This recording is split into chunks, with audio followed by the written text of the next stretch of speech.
দর্শক, চট্টগ্রামে পুলিশের ক্ষতিগ্রস্ত স্থাপনা পরিদর্শন করছেন মুক্তিযুদ্ধ বিষয়ক উপদেষ্টা ফারুক আজম বীর প্রতীক। আরো জানাতে আমাদের সাথে সরাসরি যুক্ত হচ্ছেন সহকর্মী ইবেন মীর। ইবেন,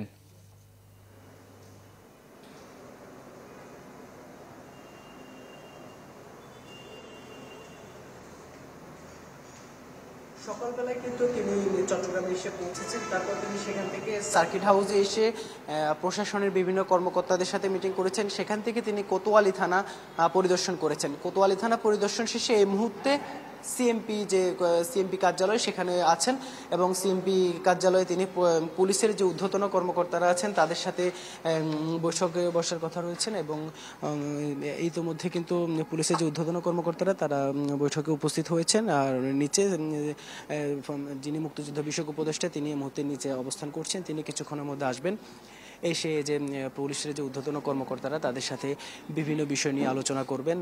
পুলিশের যে থানাগুলোর বর্তমান পরিস্থিতি, পাশাপাশি পুলিশের কার্যক্রম এখন কিভাবে চলছে, সামনে আরও কি করা যায় সেই বিষয়গুলো নিয়ে তিনি সবার মতামত শুনবেন। পাশাপাশি তিনিও তাদের সাথে আলাপচারিতা করবেন। এছাড়া তিনি আজকে এই যে পুলিশের সাথে বৈঠক শেষে আজকে তিনি মূলত তার যে বাসা সেখানে চলে যাবেন মেহেদিবাগে।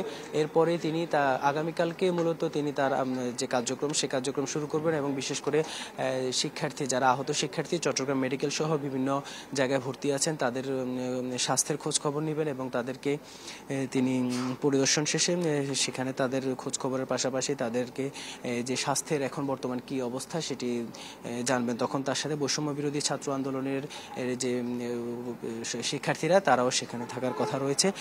সবকিছু মিলে বলতে গেলে এটি কিন্তু আসলে চট্টগ্রামে এই সরকার আর অন্তর্বর্তী সরকার গঠনের পর এটি প্রথম কোনো উপদেষ্টা যিনি আসলে চট্টগ্রামে এসেছেন, যার কারণে শিক্ষার্থী, প্রশাসন সবাই এই মুহূর্তে ব্যস্ত সময় পার করছেন, তার সাথে বিভিন্ন বিষয় নিয়ে আলাপচারিতা করছেন। মঞ্জুর, এ ছিল আমার কাছে মুক্তিযুদ্ধ বিষয়ক উপদেষ্টার চট্টগ্রাম ভ্রমণের সব শেষ তথ্য। ইবেন, ধন্যবাদ আপনাকে। দর্শক, চট্টগ্রামে পুলিশের ক্ষতিগ্রস্ত স্থাপনা পরিদর্শন করেছেন মুক্তিযুদ্ধ বিষয়ক উপদেষ্টা ফারুক আজম বীর প্রতীক। সে খবর জানাচ্ছিলেন সহকর্মী ইবেন মীর।